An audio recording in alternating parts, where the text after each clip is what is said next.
So I want to get into tooling. I think it'd be a nice way to. And of course, we talk far too much about tooling in the space. And there's the old joke: we have far too many tools and not enough at the same time. Um, but I'm interested in what you discovered around tools, and maybe we could frame it around Shrinan's question, which I find fascinating. I think about far too much. I mean, I lose sleep over this.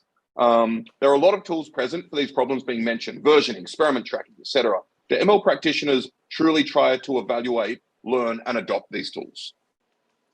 Great question. If an ML engineer is truly trying to the best of their ability to evaluate, learn, and adopt the tools, that means they're not doing their job. They're responsible, right, for pipelines in production. They're responsible for responding to bugs. They're responsible for they're fighting fires 24 by 7.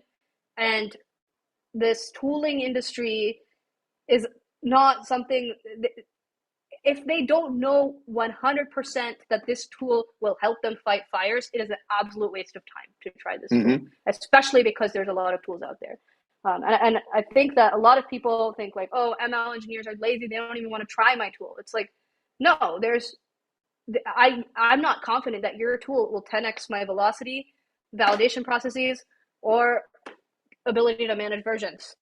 10x, like not just slightly, because it takes time to integrate things, right? Everything is glued to each other.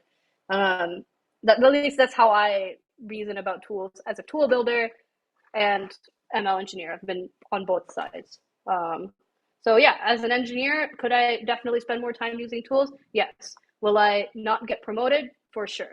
So like, No. I don't know what else there is to say about that. And we've mentioned this several times. When we're talking about 10x, are we now talking in terms of velocity of actually deploying models, time taken to deploy and then iterate, essentially?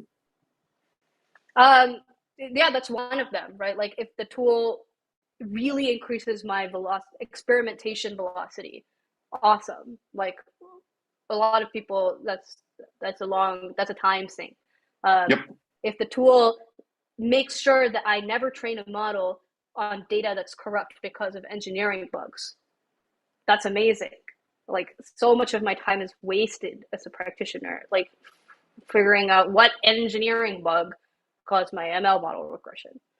I almost rarely feel like the tools are really designed to alleviate my pain points in that way. Yeah. I feel like a lot of modern tools are like, look, here's something that you can glue to your existing jumbo ball of tools that may or may not provide you with anything.